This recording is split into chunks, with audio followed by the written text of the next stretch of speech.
Ireland's Olympic star Michael Conlan makes his pro debut at the theater at Madison Square Garden on St. Patrick's Day, March 17th. He is in town today. He's at Madison Square Garden, and so let's go to the press conference. With us, Michael Conlan, Ireland's new star, who is going to make his professional debut here at Madison Square Garden, no other on St. Patrick's Day. Just tell me the excitement about that. Yeah, it's kind of, overwhelming at the minute. It's a pleasure to be here, to be in the Mecca of boxing, and to have my professional debut. I'm really, really excited. Looking at these posters and stuff, it's just getting the nerves going a wee bit, a little bit of tingling in there. So, I'm really looking forward to it. It's going to be a special night and a successful one also. Is it Mick or Michael?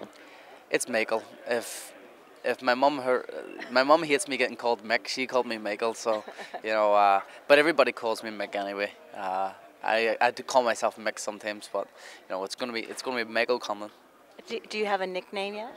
Not yet. So anybody wants to try to nickname me, I'm open to suggestions. I'm listening out, but I think it'll come in time during my fights and stuff. After them, see what people say about me, read the comments, see what people are saying, see if it works out, and if it sounds good, it'll go good. Now you're all the way from Belfast, but you're going to be training on the West Coast. Tell me how that all evolved. Well, I spoke with my manager, Matthew Macklin, and we decided once we signed with Top Rank that training on the West Coast was going to be the best, because the sparring partners around the West Coast are going to be probably best for me, because there's an awful lot of lighter weights out there with the Mexican fighters and stuff.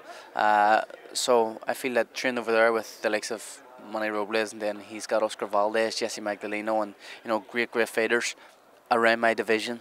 I feel that's what I need to push on as a successful fighter.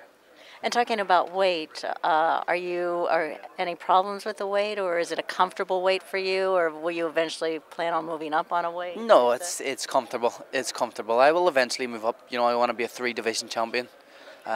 So I'm only 10 pounds overweight now, and I have 7 weeks or 8 weeks to go, which is a long time for me.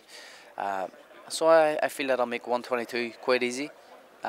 Once I move up into 126, I'll be probably a lot stronger, and the same with 130. So that's the 3 divisions I'm going for, and I truly believe I'll be world champion in all 3 of them. Do you find losing that weight drains you at all? Makes you a little weaker? Well, you're young, so yeah, I'm still young, and I'm still trim. I'm not carrying any excess at the minute, but at the same time, I'm used to weighing in at 124 in the amateurs, or 123 in the amateurs, with the same day weigh-in. So I have a day before weigh-in and a full 24 hours to recover, or 36 hours to recover, which is something that you don't really get in the amateur game. So I feel that I'll be very comfortable with the weight, and I'll be very, very strong at each weight. In the Olympics, there was a moment of maybe frustration, and also someone like Floyd Mayweather has said this is a dirty business. So, what I also wanted to know, I had read maybe that Mayweather Promotions had talked to you. What brought you more over to Top Rank? What was the deciding factor there that made you say, well, I have decided that I'll go towards Top Rank? I feel that the reason I went with Top Rank is because they are the best in the business. If you look at their track record, there's no one about who's done what Top Rank has done.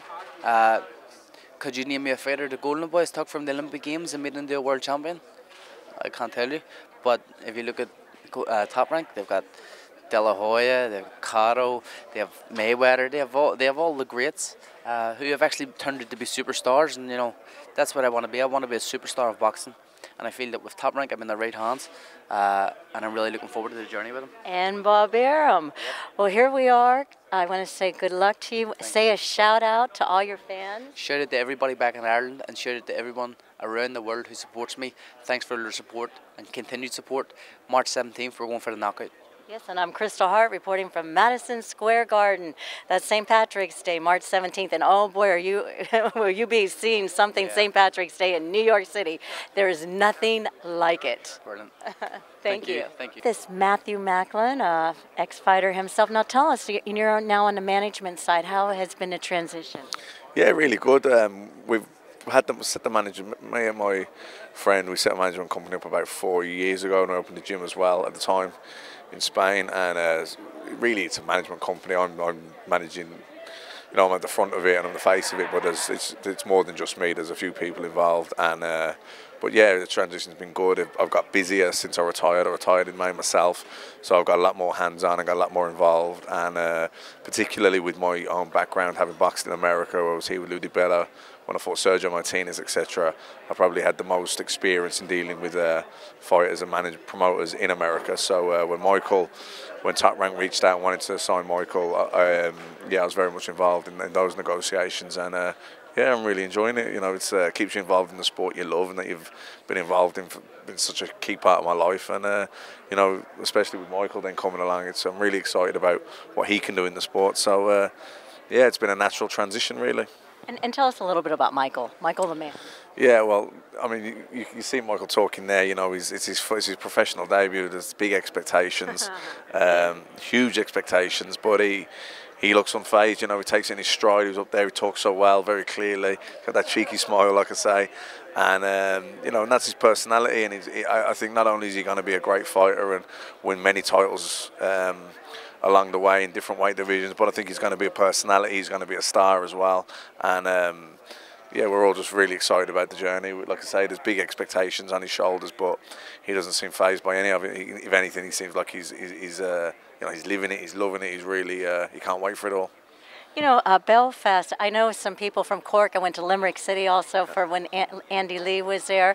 But Belfast seems to be producing quite a lot of fighters. Is there any reason why maybe a little bit more than other parts of Ireland? I mean, who knows? I think that the two probably predominantly strong boxing cities in Ireland would be Belfast and Dublin. Obviously Dublin, the capital city in Ireland, and you have Belfast up the north with the capital city up there, and they're both you know, on the coast as well, so maybe that has something to do with it. You know, traditionally, maybe that's the history of it. But they're real fight towns. You know, they have a lot of amateur boxing clubs. They've produced many champions year in, year out, and you know, Michael is probably maybe the best yet. So you know, he is, like I say, big expectations. He's following a real proud tradition of Belfast boxers, and like I say, he could be just the best of them all. And why did you decide to go to Los Angeles instead of maybe to train here in New York? Why?